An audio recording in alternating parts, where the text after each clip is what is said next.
Assalamualaikum warahmatullahi wabarakatuh. Kami dari kelompok 4 akan mempresentasikan hasil diskusi kami mengenai metode pembelajaran dengan anggota kelompok Imro'atun Nada, Syukron Abdul Razak, Syifa Faradita. Materi yang pertama, pengertian metode pembelajaran. Metode pembelajaran adalah cara-cara atau teknik penyajian bahan pelajaran yang akan digunakan oleh guru pada saat menyajikan bahan pelajaran, baik secara individual atau secara kelompok. Syarat-syarat yang harus diperhatikan oleh seorang guru dalam penggunaan metode pembelajaran adalah sebagai berikut. 1. Metode yang dipergunakan harus dapat membangkitkan motif, minat, atau gairah belajar siswa. Yang kedua, metode yang digunakan dapat merangsang keinginan siswa untuk belajar lebih lanjut. Yang ketiga, metode yang digunakan harus dapat memberikan kesempatan bagi siswa untuk mewujudkan hasil karya. Yang keempat, metode yang digunakan harus dapat menjamin perkembangan kegiatan kepribadian siswa. Yang kelima, metode yang digunakan harus dapat mendidik murid dalam teknik belajar sendiri dan cara memperoleh pengetahuan melalui usaha pribadi. Yang keenam, metode yang digunakan harus dapat menanamkan dan mengembangkan nilai-nilai dan sikap siswa dalam kehidupan sehari-hari. Yang kedua, kedudukan metode dalam belajar mengajar. Kegiatan belajar mengajar yang melahirkan interaksi unsur-unsur manusiawi adalah sebagai suatu proses dalam rangka mencapai tujuan pengajaran. Salah satu usaha yang tidak pernah guru tinggalkan adalah bagaimana memahami kedudukan metode sebagai salah satu komponen yang ikut ambil bagian bagi keberhasilan kegiatan belajar mengajar. Dan analisis yang dilakukan, lahirlah pemahaman tentang kedudukan metode sebagai alat motivasi ekstrinsik, sebagai strategi pembelajaran, dan sebagai alat untuk mencapai tujuan. Ya, materi selanjutnya akan disampaikan oleh Mbak Imro'atun Nada. Macam-macam metode pembelajaran. 1. Metode ceramah. Metode ceramah adalah suatu cara mengajar atau penyajian materi melalui penuturan dan penerapan lisan oleh guru kepada siswa. Berdasarkan definisi metode ceramah, dapat dimengerti jika guru akan menjadi pusat atau titik tumpuan keberhasilan metode ceramah. Lalu lintas pembicaraan atau komunikasi hanya searah, yakni dari guru kepada siswa. Akibat dari adanya kenyataan ini adalah A. Guru-guru haruslah memiliki keterampilan menjelaskan atau explaining skill. Dan B. Guru memiliki kemampuan memilih dan menggunakan alat bantu instruksional yang tepat dan potensi untuk meningkatkan ceramah. Segi kebaikan metode ceramah. Yang A. Dalam waktu relatif singkat dapat disampaikan bahan sebanyak-banyaknya. Yang B. Organisasi kelas lebih sederhana, tidak perlu mengadakan pengelompokan murid-murid seperti pada metode yang lain. Yang C. Guru dapat menguasai seluruh kelas dengan mudah walaupun jumlah murid cukup besar. Yang D. Apabila penceramah berhasil baik, dapat menimbulkan semangat, kreasi yang konstruktif yang merangsang murid-murid untuk melaksanakan suatu tugas atau pekerjaan. Segi kekurangan. A. Guru sukar untuk mengetahui pemahaman anak terhadap bahan-bahan yang diberikan.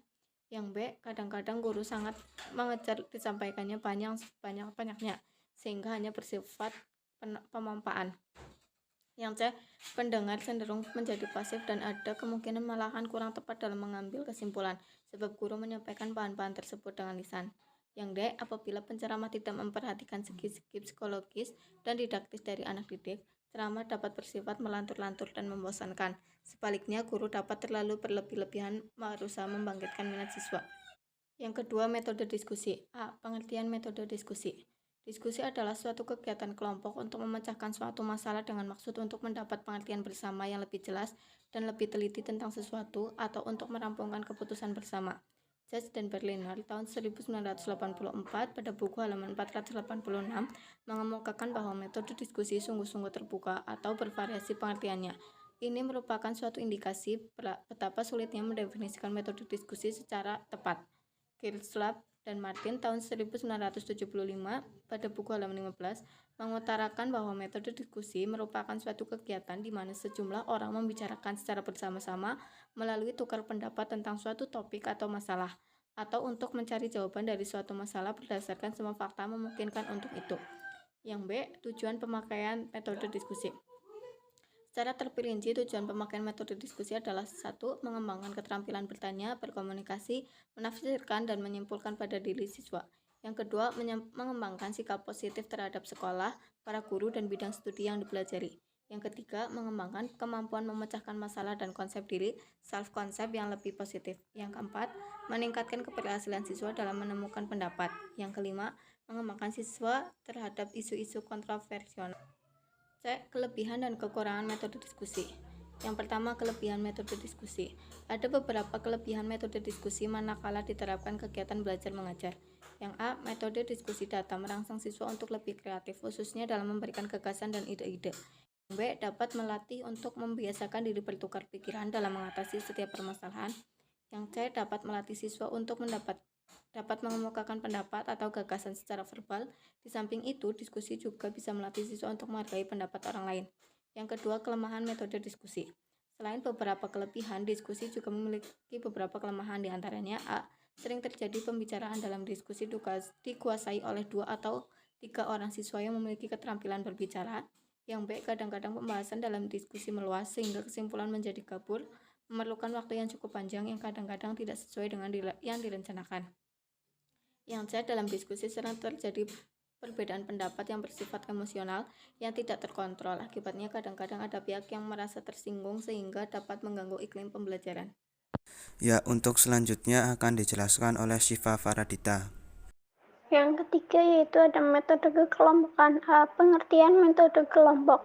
Metode kerja kelompok dapat diartikan sebagai format belajar mengajar yang menitik beratkan kepada interaksi antara anggota yang satu dengan anggota yang lain dalam suatu kelompok guna menyelesaikan tugas-tugas belajar secara bersama-sama.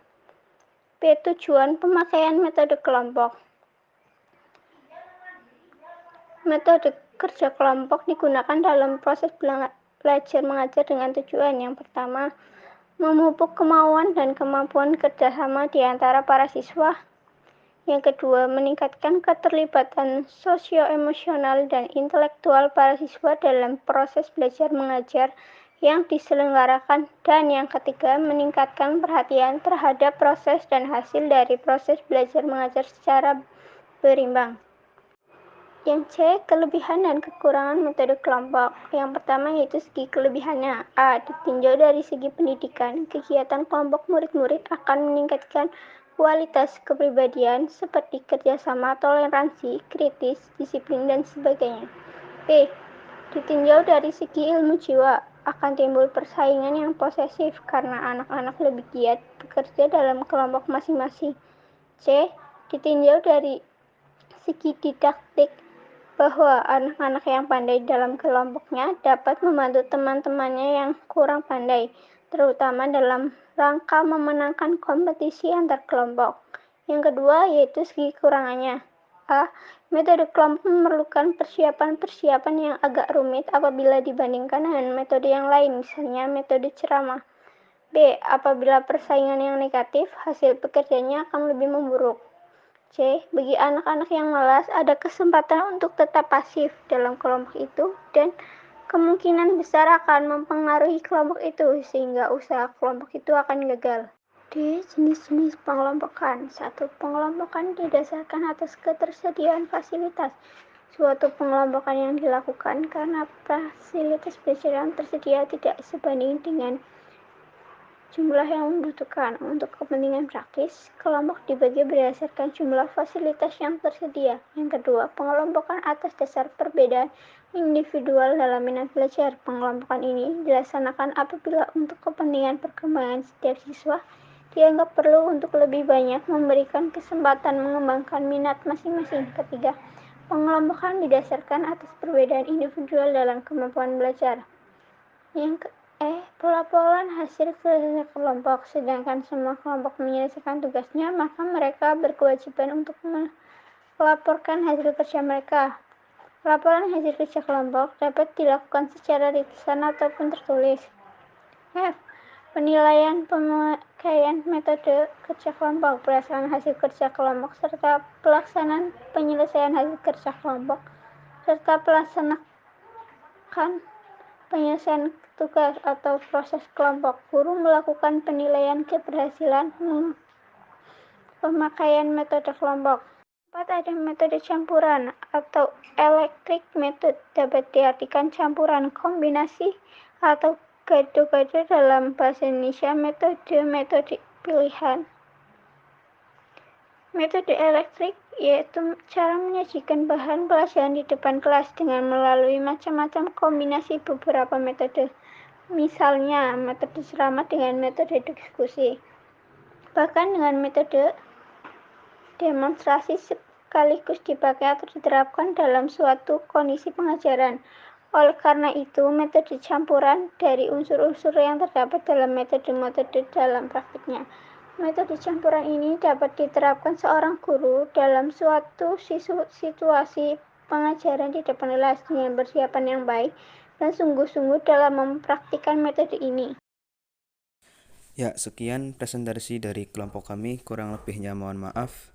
Wassalamualaikum warahmatullahi wabarakatuh.